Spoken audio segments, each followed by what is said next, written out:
Hello नमस्कार। आप सभी विद्यार्थियों का स्वागत, सभी का अभिनंदन लक्ष्य क्लासेज उदयपुर के इस ऑनलाइन डिजिटल मंच पर। और आप सभी विद्यार्थियों का स्वागत अभिनंदन कर रहा है आपका होस्ट, आपका दोस्त इंजीनियर एस के राठौड़ भाई। प्यारे विद्यार्थियों, आज हम बात करने वाले हैं विद्या संबल योजना के बारे में। जिस विद्या संबल योजना की चर्चा अभी पूरे राजस्थान भर के अंदर युवाओं के बीच में है।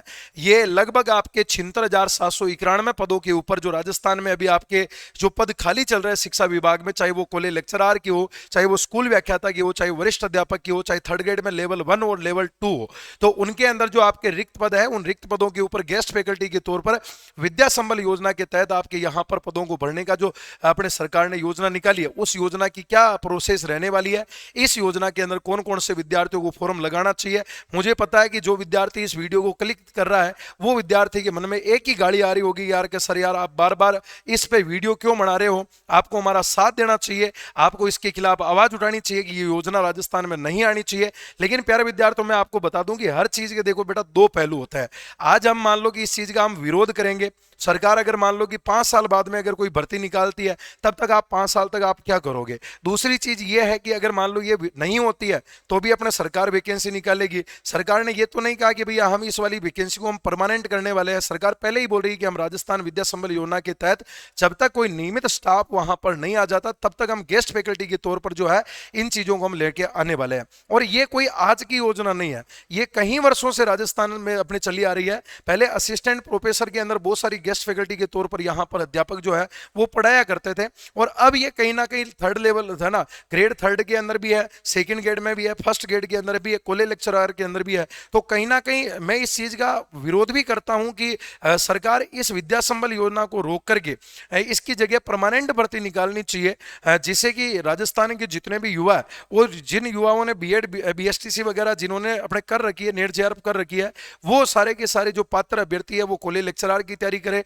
वो फर्स्ट ग्रेड की तैयारी करे, वो सेकंड ग्रेड की करे, वो थर्ड ग्रेड की तैयारी करे। और जिनके अंदर उत्साह है वो जिनमें वास्तव में काबिलियत है, वो अपने सरकारी भर्ती एग्जाम को क्रैक करके अपने एग्जाम को क्वालिफाई करे। लेकिन अगर मान लो ये योजना आई है, और ये योजना अगर मान लो 1 साल 2 साल अगर रहती भी है, तो किन विद्यार्थियों को फॉर्म लगाना चाहिए, किन को नहीं लगाना चाहिए, उन पर मैं बात करने वाला हूं। तो प्यारे विद्यार्थियों, में राजस्थान विद्या संबल योजना की मैं बात कर रहा हूं। जैसा कि आपने सबने देख लिया होगा, ये विद्या संबल योजना जो है बिना एग्जाम, याद रखना प्यारे बच्चों, ये सीधी भर्ती जो है वो आपके यहां पर होने वाली है, कोई भी एग्जाम यहां पर नहीं देना।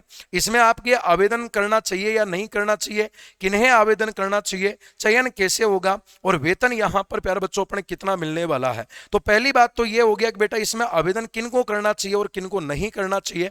तो जिन विद्यार्थियों की अपने यहां पर बीएसटीसी है, जिनकी यहां पर आपके प्यारे विद्यार्थियों बीएड है, जिनके यहां पर बीएड है, जिनकी यहां पर बीएड प्लस एमए है, जिन्होंने यहां पर नेट जेआरएफ कर रखा है, वो सारे जो भी अपने प्रतियोगी परीक्षाओं की तैयारी कर रहे हैं, जिन विद्यार्थी अपने जो प्रतियोगी परीक्षाओं की तैयारी कर रहे हैं और जिनको तैयारी करते हुए कम से कम 2 से लगाकर 3 साल यहां पर हो चुके हैं, और जिनका अभी तक किसी भी गवर्नमेंट एग्जाम में सिलेक्शन नहीं हुआ, या जिन्होंने 2-3 एग्जाम पहले दिए हैं, किन्हीं कारणों से अपने सब्जेक्ट को स्ट्रॉन्ग करने के कारण, या अपने मान लो जीके वाले पेपर के कारण, या बहुत सारी ऐसी चीजें हो सकती है फैमिली इश्यूज के कारण, या फिर मान लो कि भाई बहुत सारे ऐसे व्यवधान आते हैं जिनके कारण उनका अपने सिलेक्शन नहीं हुआ है। तो जिन विद्यार्थियों ने 2-3 पहले एग्जाम दिया है, उन विद्यार्थियों का अगर सिलेक्शन नहीं हुआ, तो मैं उन लोगों को यह सजेशन दूंगा कि यार आप लोगों को जो है राजस्थान विद्या संबल योजना के अंदर जब फॉर्म भरे ना, तो प्यारे विद्यार्थियों इसके अंदर फॉर्म भरना चाहिए। और आप लोगों को 1 साल के लिए कम से कम जो है ना, आपको जिस संस्थान के अंदर या जिस क्षेत्र के अंदर आप योग्यता रखते हो,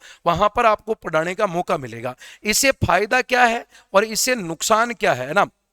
इससे प्यारे विद्यार्थियों अपना फायदा जो है ना, ये फायदा क्या होने वाला है, अगर इसे आप लोग फॉर्म भरते हो ना, तो फायदा इसमें क्या होने वाला है प्यारे विद्यार्थियों, कम से कम 1 साल की जो अपनी बेरोजगारी होगी ना, ये 1 साल की बेरोजगारी तो कम से कम अपने यहाँ पर बेरोजगारी जो है ना, वो यहाँ पर आपके दूर होगी।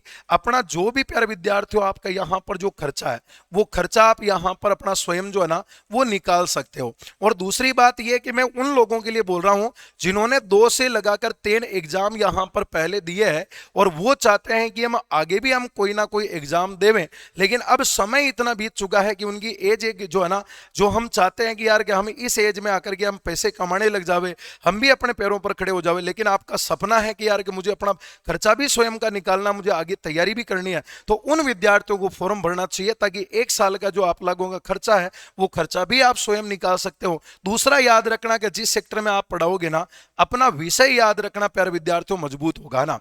अपना जो विषय है ना, वो विषय आपका यहां पर क्या होगा, तो वो विषय आपका यहां पर मजबूत होगा। जैसे मान लो कि कोई फर्स्ट ग्रेड की तैयारी कर रहा है, अब फर्स्ट ग्रेड में मान लो कि उसका सब्जेक्ट पॉलिटिकल साइंस है, या उसका सब्जेक्ट हिंदी है, वो या उसका गणित है, या संस्कृत है, या अपने भूगोल है, तो वो जब स्कूल लेक्चरर बनेगा और जब 10वीं 12वीं वालों बच्चों को जब पढ़ाएगा, तो कहीं ना कहीं वहां पर 11वीं 12वीं वाले बच्चों को पढ़ाएगा, तो उसका सब्जेक्ट प्यारे विद्यार्थी वहां पर और ज्यादा मजबूत होगा, स्ट्रॉन्ग यहां पर होगा। साथ में आपको पेमेंट भी मिल रहा है, आपकी तैयारी भी साथ साथ में हो सकती है, सब्जेक्ट मजबूत होगा, साथ में प्यारे विद्यार्थियों अपने तैयारी जो है ना, वो तैयारी भी आपके यहां पर क्या हो सकती है, अपने रेगुलर यहां पर आपके हो सकती है। तो मैं उन सब विद्यार्थियों को ये सजेशन देना चाहूंगा कि जिन विद्यार्थियों को गवर्नमेंट जॉब की तैयारी भी करनी है, लेकिन जिन्होंने 2-3 बार एग्जाम पहले दे दिया है लेकिन उनको सफलता नहीं मिली है, उन सब विद्यार्थियों को इस वाली योजना के अंदर फॉर्म भरना चाहिए और कम से कम 1 साल तक आप किसी गवर्नमेंट स्कूल कॉलेज के अंदर आप पढ़ाओ, जिससे कि आपका सब्जेक्ट भी मजबूत होगा, आपकी तैयारी भी नहीं छूटेगी। क्योंकि आज जैसे कि मान लो मैं आज आपको कोचिंग में पढ़ाता हूं, तो मेरे को नुकसान नहीं है, मेरे को फायदा ही है, क्योंकि मेरा सब्जेक्ट क्या हो रहा है, स्ट्रांग हो रहा है। अगर मान लो कि मैं कोचिंग में नहीं पढ़ाऊं, मैं कहीं और जगह काम करने लग जाऊं, तो मेरी पढ़ाई या जो मेरा नॉलेज है ना, ये किसी काम का नहीं होगा। इससे तो ज्यादा बेटर है ना कि कम से कम मेरे सब्जेक्ट का नॉलेज मुझे मिलता रह रहा है, यहां पर कोई ज्ञान में तो कमी आ ही नहीं रही है कि ज्ञान में कमी आ रही है। दूसरा, किनको नहीं भरना चाहिए, तो जो प्यारे विद्यार्थियों अभी हाल ही में जिन्होंने बीएसटीसी की है, या जिन्होंने हाल ही के अंदर बीएड की है, और या फिर मान लो कि किसी ने पहले करके एक एग्जाम पिछली बार किसी ने दिया था, एक एग्जाम ही दिया था और उनका सिलेक्शन नहीं हुआ, तो उन विद्यार्थियों को अपना समय बर्बाद नहीं करना चाहिए। उन विद्यार्थियों को अपने आगे आने वाले एग्जाम की जो है रेगुलर अपने तैयारी करनी चाहिए। उन विद्यार्थियों को इसमें फॉर्म भरने की कोई आवश्यकता नहीं है। उन विद्यार्थियों की एक उम्र है और वो ये उम्र प्यारे विद्यार्थियों पैसा कमाने की नहीं है, ये उम्र आपकी पढ़ने वाली है। तो दोनों ही चीजें हैं, आपकी उम्र में मैटर करती है, आपने बीएसटीसी बीएड किए हुए कितने साल हो गए ये भी मैटर करता है, आपने पिछली बार कितने एग्जाम दे चुके हैं वो भी मैटर करता है। तो आप इन सारी चीजों को देख करके आपको इस विद्या संबल योजना के अंदर क्या लगाना है, फॉर्म आपको यहां पर लगाना है। दूसरी चीज प्यारे विद्यार्थियों के किन्हें आवेदन करना चाहिए, आवेदन करना चाहिए या नहीं करना चाहिए ये मैंने बता दिया, किन्हें आवेदन करना चाहिए ये भी मैंने बता दिया, चयन कैसे होगा और वेतन कितना यहां पर आपके मिलने वाला है। तो प्यारे विद्यार्थियों, जैसा कि आप यहां पर देख पा रहे होगा, विद्या संबल योजना शिक्षकों के खाली पदों के ऊपर भर्ती होने वाली है।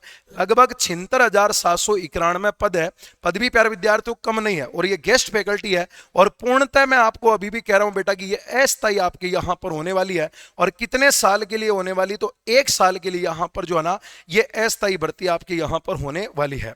मतलब ये अस्थायी भर्ती है, पूर्णतः अपने कितने साल के लिए है, 1 साल के लिए है। लेकिन 1 साल के अंदर भी आपको याद रखना, पूरा 1 साल भी नहीं, आपको 6 महीने में भी फ्री किया जा सकता है, क्योंकि जब तक वहां पर नियमित कोई अगर फैकल्टी नहीं आती है ना, तब तक आप वहां पर कार्य कर सकते हो। अब इसमें चयन की क्या प्रक्रिया, क्या कोई इसमें एग्जाम होगा क्या, तो प्यारे विद्यार्थियों इसमें कोई एग्जाम आपके नहीं होगा। इसमें जो सिलेक्शन होने वाला वो आपकी मेरिट बेस पर आपके यहां पर होने वाला है। आपके 10th 12th आपके बीएड बीएसटीसी के अंदर, आपके एमए के अंदर, नेट जेआरएफ के अंदर, इन सारी क्वालिफिकेशन के अंदर जो भी आपका मार्क्स है उन सब के आपके यहां पर सारे स्टूडेंटों के बीच में मेरिट निकाली जाएगी और उस मेरिट के आधार पर प्यारे विद्यार्थियों आपका यहां पर सिलेक्शन होने वाला है कि चयन की प्रक्रिया और शर्तें क्या होगी। कलेक्टर की अध्यक्षता वाली कमेटी का विज्ञापन जारी कर शैक्षणिक अंकों की मेरिट जो है वो आपके यहां पर बनाई जाएगी। इसके अलावा प्रिंसिपल भी अपने स्तर के ऊपर सीधे फैकल्टी आपके रख सकता है। प्यारे विद्यार्थियों, यहां तक मेरे को उचित लगता है कि अगर कलेक्टर साहब के हाथों से अगर मान लो कि ये चयन की प्रक्रिया होती है तो वो इसमें कहीं ना कहीं समानता रखेंगे, सारे विद्यार्थियों को क्या है ना कि मेरिट बेस के ऊपर यहां पर सिलेक्शन करवाएंगे। लेकिन अगर यहां इस मामले के ऊपर मैं बात करूं ना कि प्रिंसिपल भी अपने स्तर के ऊपर गेस्ट फैकल्टी रख सकते हैं, तो फिर तो आप सभी ने जो भी आप लोगों ने सुझाव दिया होगा, आप लोगों के मन में जो चीजें चल रही होगी वो कहीं ना कहीं मेरे मन में भी चल रही है। क्योंकि भैया अगर अगर मान लो कि आज मुझे अगर कोई बोल दे कि यार क्या आप अपनी चाहो वो फैकल्टी आप अपने संस्थान के अंदर रख सकते हो, तो मैं दूसरों को मौका क्यों दूंगा? मैं अपने घर परिवार के सदस्य जो बेरोजगार घूम रहे पहले तो मैं उनको मौका दूंगा ना। तो कहीं ना कहीं ये प्रिंसिपल वाली बात, तो यहां पर अगर ये निष्पक्ष अगर मान लो कि चीजों को रखता है तो ये बहुत अच्छी बात है, लेकिन अगर ये पक्षपात करता है तो कहीं ना कहीं गलत है। लेकिन मेरिट बेस के ऊपर अगर सिलेक्शन होता है तो इसमें कोई राय दुराई वाली बात नहीं है, अच्छी है। 1 साल के लिए आपको मौका मिल रहा है, सरकार यूं नहीं कि आपको फोर्स कर रही है आपकी जबरदस्ती। सरकार ये नहीं है कि विद्या संबल योजना लागू होने से राजस्थान में भर्ती नहीं आएगी, ये अगर किसी के दिमाग में चल रहा है ना तो मैं आज भी कह रहा हूं बेटा कि दिमाग से निकाल लेना। ये विद्या संबल योजना कोई आज की नहीं है, पहले कई सालों से आपकी विद्या संबल योजना चल रही है। अब फर्स्ट गेट सेकंड गेट के अंदर जब 40% आपके न्यूनतम क्राइटेरिया रख रखा है, फिर भी आपके बच्चे पास नहीं हो पा रहे, 40% अंक अगर नहीं ला पा रहे, तो अब लगातार सेकंड गेट की भर्ती 2025 में भी आई थी, 2026 में एग्जाम हो चुका, फर्स्ट गेट 25 में भी थी, 26 में भी आने वाले टाइम में और भी आएगी, लेकिन बच्चे पास ही नहीं रहे हो, तो पद तो खाली है ना। तो कहीं ना कहीं स्टूडेंट की जो है ना पढ़ाई है उसके अंदर बाध्यता उत्पन्न हो रही है, तो उस बाधा को दूर करने के लिए कुछ समय के लिए अस्थायी गेस्ट फैकल्टी जो है वो वहां पर लगा करके बच्चों की पढ़ाई को रेगुलर किया जाएगा, ना कि गवर्नमेंट एग्जाम करवाना बंद कर देगी। सरकार एग्जाम करवाएगी, लेकिन जब तक आपके एग्जाम नहीं होता ना तब तक यहां पर आपके ये जो है ना आपकी भर्ती यहां पर करवाई जाएगी। इसमें सेवानिवृत्त शिक्षक जितने भी आपके रिटायर्ड हो चुके अध्यापक हैं वो भी इसमें वापस अपने फॉर्म भर सकते हैं, और प्रेशर दोनों विद्यार्थी इसमें आवेदन कर सकते हैं। नियुक्ति एक सत्र सेमेस्टर के लिए पूर्णतः अस्थायी होगी, 1 साल के लिए अस्थायी रहने वाली है। अगर आपने ले लिया 1 साल तक आपकी रहने वाली है, या नियमित नियुक्ति होते ही सेवा अपने आप समाप्त हो जाएगी। 1 साल के लिए तो मिनिमम है ही है 1 सत्र के लिए, लेकिन उस बीच में भी अगर मान लो उस पद के ऊपर जहां पर आप काम कर रहे हो उस पद के ऊपर अगर कोई परमानेंट फैकल्टी आ जाती है तो प्यारे बच्चों यहां पर आपकी सेवा जो है ना वो समाप्त हो जाएगी। अब पेमेंट कितना कितना आपकी यहां पर मानदेय होगा, ग्रेड फर्स्ट की अगर मैं बात करता हूं तो 400 रुपए प्रति घंटा के हिसाब से, अधिकतम प्यारे विद्यार्थियों 30,000 रुपए प्रति माह जो है वो आपको मिलने वाला है। अधिकतम 30,000 रुपए है अगर आप परमानेंट रहते हो तो, बाकी आवरली आपको 400 रुपए मिलेंगे। सेकेंड ग्रेड वरिष्ठ अध्यापक में 350 रुपए है, अधिकतम 25,000 रुपए का पेमेंट होगा। थर्ड ग्रेड के अंदर लेवल 1 हो चाहे लेवल 2 हो 300 रुपए प्रति माह मिलेगा। 21,000 रुपए प्यारे विद्यार्थियों आप है ना 300 रुपए प्रति घंटा है, 21,000 रुपए प्रति माह मिलेगा।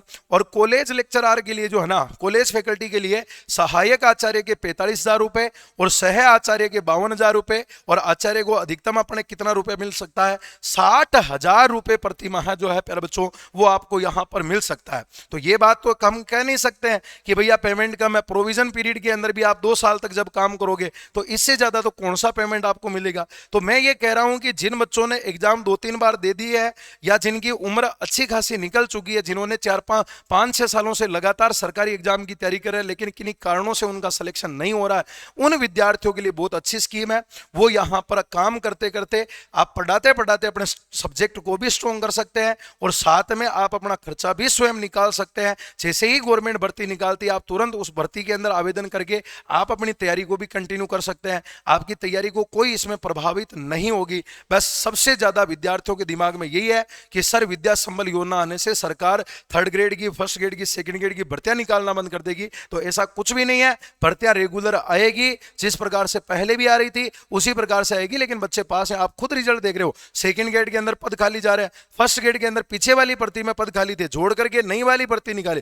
नई वाली भर्ती में 645 पोस्टें पॉलिटिकल साइंस की थी, केवल 67 बच्चे पास कर पाए हैं। आरपीएससी ने नियम ही ऐसा बना रखा कि फर्स्ट पेपर में भी 40%, सेकंड में भी 40%। अब क्या करेगा बच्चा, कुछ ना कुछ तो करना पड़ेगा ना, और सरकार को भी कुछ ना कुछ तो करना पड़ेगा। तो इस विद्या संबल योजना के तहत आप अपना फॉर्म भर सकते हो। प्यारे विद्यार्थियों, अगर आप कर रहे हैं सेकंड ग्रेड शिक्षक भर्ती की तैयारी, हमारा विश्वास बैच चल रहा है, नया ऑफलाइन से live from classroom batch mobile app के ऊपर है। सेकंड ग्रेड की आगामी दिनों में 2027 में एक बड़ी भर्ती आने वाली है, इसकी तैयारी आप फर्स्ट पेपर और सेकंड पेपर दोनों की साथ में कर सकते हो। सेकंड पेपर के अंदर आपका कोई भी सब्जेक्ट है, Hindi, English, Sanskrit, political science है ना, एसएसटी, कुछ भी आपका सब्जेक्ट है ना, तो आप लक्ष्य क्लासेज उदयपुर का मोबाइल एप्लीकेशन डाउनलोड कर लेना। आप अपनी तैयारी लक्ष्य क्लासेज उदयपुर के मोबाइल ऐप के साथ में कर सकते हो।